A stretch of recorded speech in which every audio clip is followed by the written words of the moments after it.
What's going on, you all? Coach Reese here, coming to finally bring my synopsis on the potential Terence Crawford Canelo Alvarez battle that's trying to be made by Turki Al-Sheikh over in Saudi Arabia. It took me a minute to really shoot this video because I really wanted to sit down and take time and think about what's really going on here. And here's what I've come up with. It's a win-win for Terence Crawford and a lose-lose for Canelo Alvarez. And not only a lose-lose for Canelo Alvarez, but it's the beginning of where the sanctioning bodies pretty much are losing control of why they have weight classes in the first place. This fight makes no sense for Canelo Alvarez. None at all. We all know Canelo's aging. We all know that Canelo's the bigger and stronger fighter, and he's been in there with very strong opponents. And we know that he's stronger than Terence Crawford. He gains nothing from defeating Terence Crawford, nothing at all. So let's look at the picture, right? We know that Terence Crawford is a bit more skilled as far as speed and as far as footwork. Canelo has flat feet as far as it goes. That's why he had to learn how to disappear in front of his opponents versus being able to actually create angles and move around. So with Terence Crawford having the faster feet, he's going to actually outpoint Canelo if he doesn't get into a firefight with him. When Canelo lands on Terence Crawford, or let's say he beats Terence Crawford, what is he going to get from that? Oh, the boxing community is going to say what? He beat the smaller guy. He was the weight bully. He was whatever the case is. And he's not going to fight any lower than possibly 164 because he's aging and he's not going to beat his body up trying to go back down the middleweight at 160, which is where he was, in my opinion, at his prime, fighting fights like he fought against Daniel Jacobs. That was prime Canelo. He fought those 3 fights, at 160. And I think the last one is 68 with Triple G or however. But yeah, Terence Crawford's not going to sit Canelo down either. He's not going to sit Canelo down. If he took 3 fights with Triple G and didn't sit down, he's fought bigger individuals, a heavy Jaime Munguia. He's not going to sit down by taking shots from Terence Crawford, who's moving up in weight. When these guys are moving down in weight to actually fight Canelo and then go back in, blew back up, he's not going to gain anything from beating Terence Crawford. On Crawford's end, highly skilled, can fight both southpaw and orthodox, faster hands, better footwork, can create angles that will give Canelo problems because of Canelo's inability to have faster feet. So it's a win-win for Terence Crawford. Terence Crawford outpoints Canelo because he's not going to knock Canelo out. We got to stop that talk, okay? Let's stop being stupid, people. Let's stop being stupid. Crawford ain't knocking Canelo out. In what world is Crawford going to knock Canelo out? He's moving up almost 20, well, used to be 20 pounds, but he's moving up 10 to 14 pounds. If Canelo doesn't agree to fight him at 64, he's got to fight him at 68. So coming from 54 to 68, come on, man. We got to stop being stupid. And Terence Crawford is a dog. That's my dude. I'm a big fan. However, he's not knocking Canelo Alvarez out. He did not Madrimov out. And Madrimov has landed some shots. And Terence Crawford has yet to adjust to that weight class. When you go up in weight class, you have to make adjustments. You have to start filling these shots from these stronger guys. These guys who are at that weight class, when you're going up, you're fighting people who are coming down.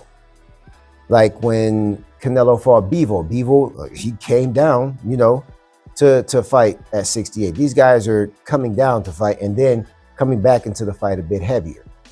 But Crawford, he's going up in weight, which is going to, A, make him slower than he's used to being.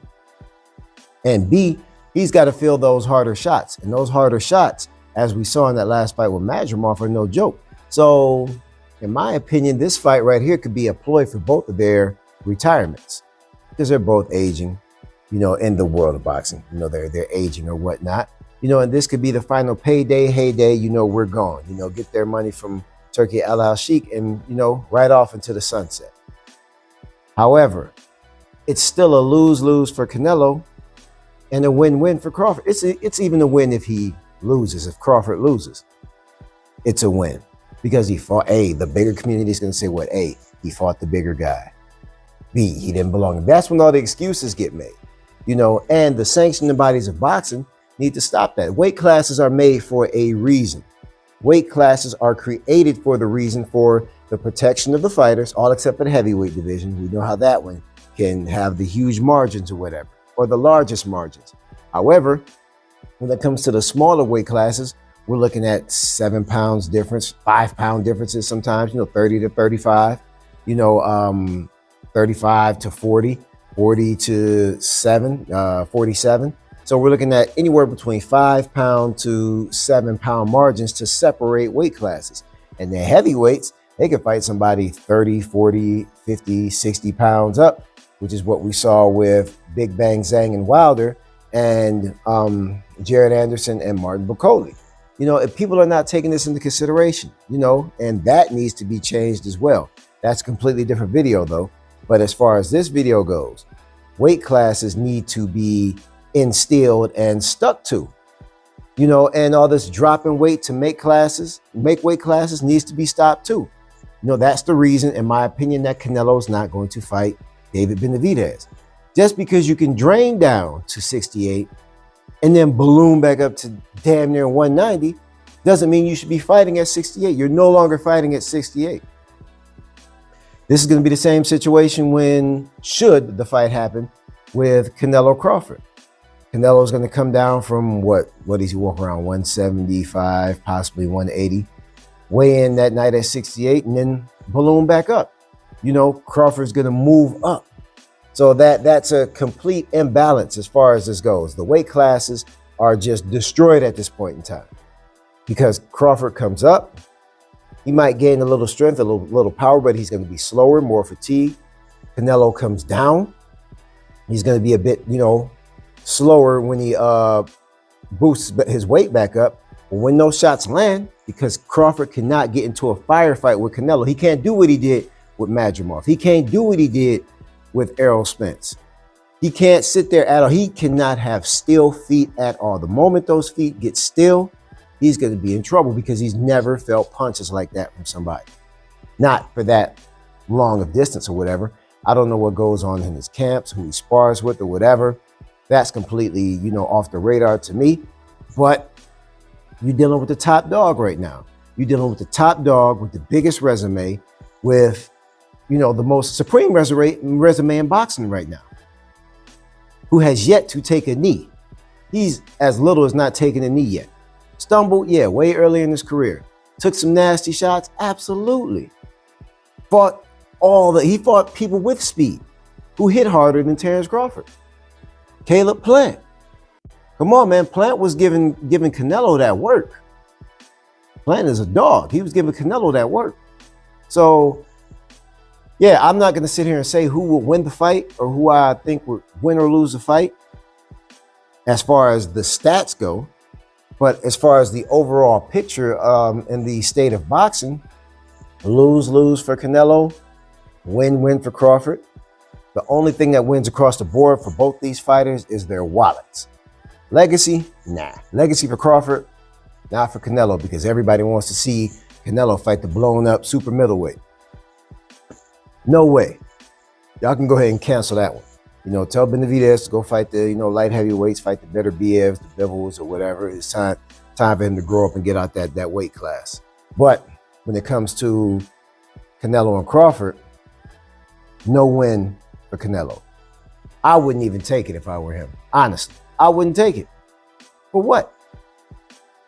What does he get out of it? Y'all let me know what y'all think, man. Do you think that Canelo gains something from beating Terence Crawford? We all know that Terence Crawford gained something by beating Canelo because all the Canelo haters can't wait to see Canelo lose. That's all that's really going on, is somebody wants to see Canelo lose again. In which he's lost fights before. So I don't understand the fascination of, the Canelo haters wanting to see him lose again. He's lost against Mayweather and he lost one with Bivol.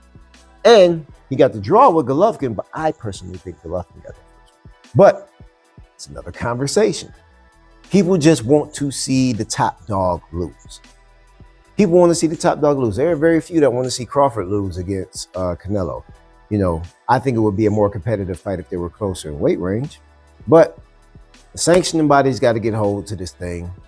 They're losing their integrity too, as if Mike Tyson, Jake Paul wasn't enough. They let this fight happen with Terrence Crawford and Canelo Alvarez, and they might as well just start letting anybody fight anybody. Start letting Inoue get ready for Joshua, or Tank get ready for Better BF, because the integrity of the sport is going away just for the dollar. Just my opinion, though. Hope you like this video. Comment, like, share, subscribe. Let me know your thoughts on, is this fight valuable to their legacy? Canelo's legacy is sealed, and so is Crawford's legacy. Both their legacies are already sealed. I think this is just a money grab. So what do y'all think? Like, comment, share, subscribe. I'll talk to y'all later.